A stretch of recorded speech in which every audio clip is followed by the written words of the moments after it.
On va commencer avec l'ambassadeur, le consul général de la République populaire de Chine. Bienvenue à notre conférence et on attend votre remarque. Merci. Madame Larouche, mesdames et messieurs, c'est un plaisir de me joindre à cette vidéoconférence organisée par l'Institut Schiller. L'année dernière a été marquée par l'attaque massive de la pandémie du Covid-19. Près de 120 millions de personnes ont été affectées et plus de 2,6 millions ont perdu leur vie, tandis que l'économie mondiale était plongée dans une profonde récession. À l'heure actuelle, le monde a réalisé des progrès dans la lutte contre le Covid-19, mais la pandémie est loin d'être terminée et la reprise économique est loin d'être atteinte. Comme l'indique le thème de cette conférence, le monde est en effet à la croisée des chemins. C'est un moment critique où tous les pays doivent s'unir et coopérer pour faire face ensemble aux défis. Représentant 20% de la population mondiale et également jouant un rôle clé dans la recherche, le développement et la production de vaccins contre la Covid, et soutenant depuis longtemps la coopération internationale, la Chine est un membre essentiel de la société humaine dans la tâche la plus pressante qui consiste à endiguer la pandémie. Dans le même temps, contribuant à plus de 30% de la croissance économique mondiale. Au cours des 10 dernières années, la Chine est la seule économie mixte à avoir enregistré une croissance positive au cours de l'année écoulée. La stabilisation et la relance de l'économie mondiale ne peuvent non plus se faire sans la Chine. Malheureusement, dans les années récentes, la Chine et le Parti communiste chinois ont été tour à tour diabolisés, étiquetés, stéréotypés par certains politiciens et certains médias occidentaux. Et c'est pourquoi il est essentiel que le monde comprenne et perçoive la Chine d'une manière vraie et objective. Et je souhaite partager avec vous quelques réflexions sur la Chine, le gouvernement chinois et son parti au pouvoir. L'histoire assagit les peuples.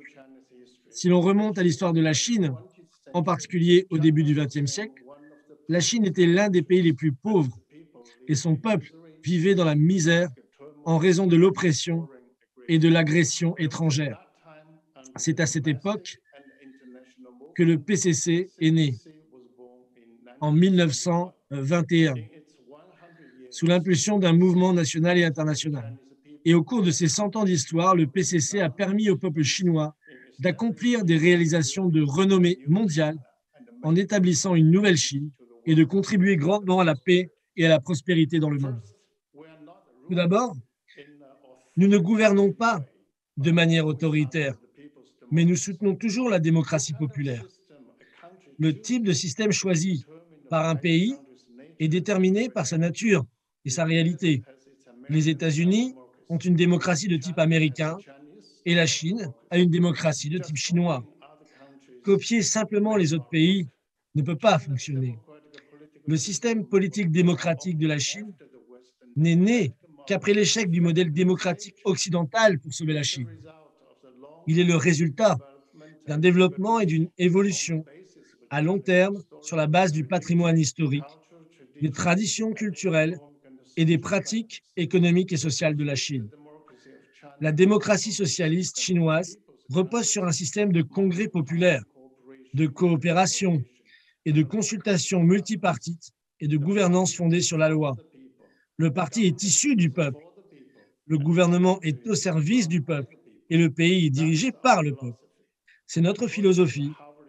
Selon une enquête de l'université de Harvard, le taux de satisfaction du peuple chinois à l'égard du gouvernement central est de 93,1%, ce qui prouve qu'il bénéficie d'un large soutien du peuple. Deuxièmement, nous ne négligeons jamais les droits de l'homme, mais donnons toujours la priorité au peuple. Dans la réalité chinoise, le droit à la subsistance et au développement est le droit fondamental de l'homme. En même temps, nous nous efforçons d'assurer un développement global et coordonné des droits économiques et sociaux, ainsi que des droits civils et politiques. Au cours des plus de 70 dernières années, depuis la fondation de la République populaire, le PIB par habitant de la Chine est passé d'à peine 30 dollars américains à plus de 10 000 dollars américains. Plus de 800 millions de personnes ont été sorties de l'extrême pauvreté et je pense que c'est la plus grande réussite en matière de protection des droits de l'homme.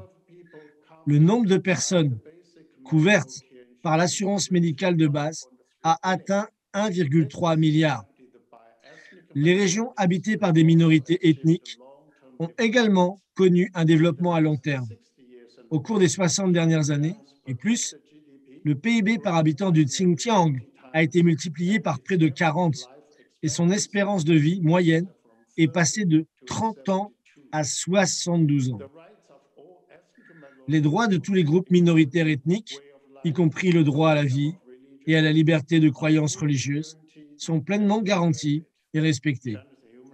Les réalisations de la Chine en matière de développement des droits de l'homme peuvent être considérées comme un témoignage de l'histoire et du temps. Troisièmement, nous ne restons pas figés, mais cherchons constamment à nous améliorer. Au cours des dernières décennies, nous avons toujours avancé et ajusté les stratégies de développement en temps opportun, en fonction de l'évolution de la situation. 2. Se concentrer sur la tâche centrale de la construction économique. À faire du développement la priorité absolue en passant par une vision scientifique du développement et par le plan global de promotion du progrès économique, politique, culturel, social et écologique dans son ensemble. L'amélioration et l'innovation de notre philosophie de développement ont à chaque fois conduit les Chinois à de nouveaux niveaux de développement. Face aux nouveaux changements de la situation actuelle, nous avons mis en avant le nouveau concept de développement, innovation, coordination, écologie, ouverture et partage. Et cela permettra au pays d'atteindre un développement de meilleure qualité et plus durable à l'avenir. Par exemple, dans le domaine du développement vert, l'intensité carbone de la Chine a été réduite de 48,1% par rapport à 2005. Les combustibles non fossiles se sont levés à 15,3% de la consommation d'énergie et la qualité de l'air et de l'eau de presque toutes les grandes villes s'est améliorée de manière significative grâce à des actions concertées. Quatrièmement, nous ne plaidons pas pour la Chine d'abord, mais adoptons toujours une coopération gagnant-gagnant. La coopération gagnant-gagnant est le résultat naturel de la réforme et de l'ouverture de la Chine et constitue le principe de base de la diplomatie chinoise. Le développement de la Chine ne consiste pas seulement à apporter des avantages à son peuple, mais aussi à contribuer au développement du monde. La Chine est devenue le plus grand partenaire commercial de près de 130 pays et régions, avec des importations représentant 11% du total mondial.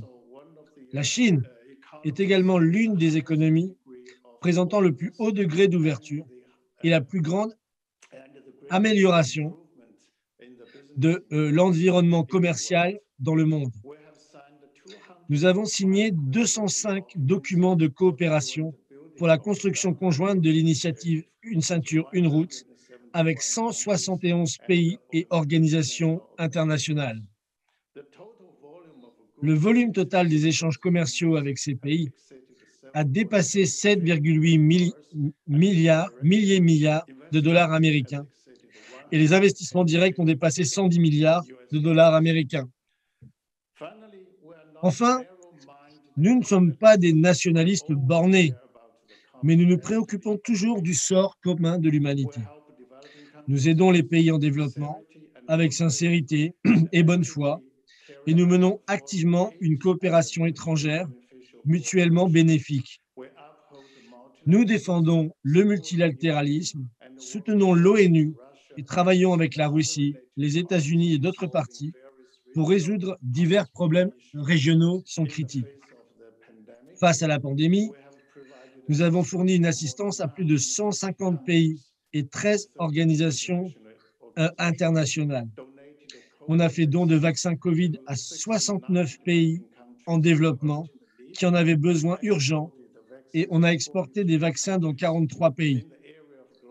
À l'ère de la mondialisation, tracer des lignes de démarcation avec l'idéologie et former des coalitions exclusives ciblant des pays spécifiques n'est pas populaire et n'a plus cours aujourd'hui. La Chine a réalisé de grands progrès en matière de développement, mais elle reste encore un pays à développer. Certains problèmes persistants de développement, déséquilibrés et inadéquats n'ont pas été résolus. Il existe encore de grandes disparités de développement entre les zones rurales et urbaines, entre les régions et dans la répartition des revenus. Et la population rencontre toujours des difficultés en matière d'emploi, d'éducation, de soins médicaux, de logement et de retraite. À l'avenir, la Chine respectera son 14e plan quinquennal de développement économique et social national et ses objectifs à long terme d'ici à 2035. Elle améliorera la qualité et l'efficacité du développement économique pour mieux répondre aux besoins de la population. Dans le même temps, la Chine met en place un nouveau paradigme de développement fondé sur ce que nous appelons la double circulation. La circulation intérieure étant la principale et la circulation extérieure internationale se renforçant l'une l'autre et favorisant l'ouverture à un niveau plus élevé, ce qui créera davantage de possibilités de coopération entre la Chine et les autres régions. Mesdames et messieurs, la Chine et les États-Unis sont tous deux des pays importants dans le monde. Nous gagnons à coopérer et nous perdons dans la confrontation. Les relations actuelles entre la Chine et les États-Unis sont à une conjoncture importante.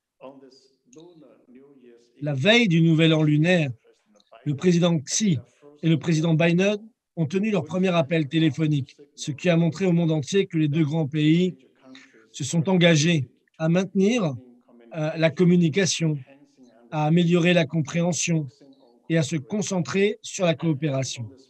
Dans l'esprit de cette conversation téléphonique, la Chine a tenu un dialogue stratégique de haut niveau avec les États-Unis en Alaska. Je voudrais ici vous faire part de mon point de vue sur les relations, sur les relations entre la Chine et les États-Unis au cours de la prochaine étape. Premièrement, renforcer la compréhension mutuelle. L'objectif fondamental du développement de la Chine est de permettre au peuple chinois de vivre mieux. Personne n'est en mesure de refuser au peuple chinois le droit de réaliser ses rêves. La Chine a adopté la voie du développement pacifique et n'a pas l'intention de défier ou de remplacer les États-Unis. Nous espérons que les États-Unis pourront considérer la Chine et ses intentions de manière objective et maintenir la bonne direction de nos relations bilatérales. Deuxièmement, la gestion des différences. Ce n'est que naturel que les deux pays aient des différences. Mais ce qui est crucial est que les deux parties les gèrent correctement et ne permettent pas à leurs relations d'être définies par ces désaccords. Les deux parties doivent accorder une attention particulière au respect des intérêts et des principales préoccupations de l'autre partie.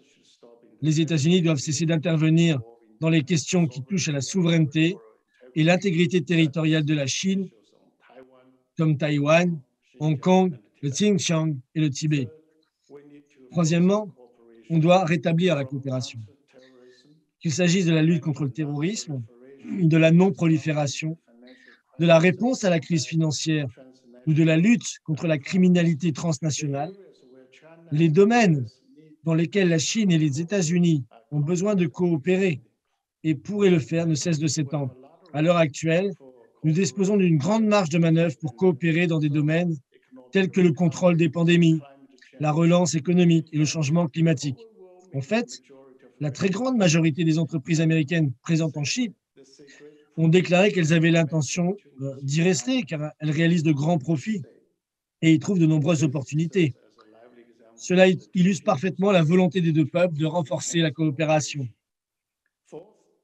Quatrièmement, rétablir les échanges courants. Les échanges du peuple à peuple constituent la base même des relations bilatérales. Ils renforcent la coopération mutuelle et la confiance. Les deux parties devraient encourager les peuples des deux pays à poursuivre les échanges et la coopération dans divers domaines, tels que l'éducation, la science et la technologie, la culture, le sport et la jeunesse, bien sûr. Nous espérons que l'Institut Schiller et d'autres instituts stratégiques et organisations indépendantes pourront contribuer davantage à la consolidation des relations globales. Mesdames et messieurs, à la croisée des chemins de l'histoire, l'avenir de la société humaine dépend en fin de compte de nos choix. Les conflits et les affrontements ne peuvent conduire l'humanité vers un avenir radieux. La paix et le développement restent la quête de la plupart des peuples du monde. Face à l'épineux chemin devant nous, nous assumons tous de lourdes responsabilités. Nous devons nous engager dans la bonne direction, suivre les attentes des gens et nous joindre à eux pour conduire la société humaine face au vent contraire et la pousser vers un monde plus heureux. Merci beaucoup.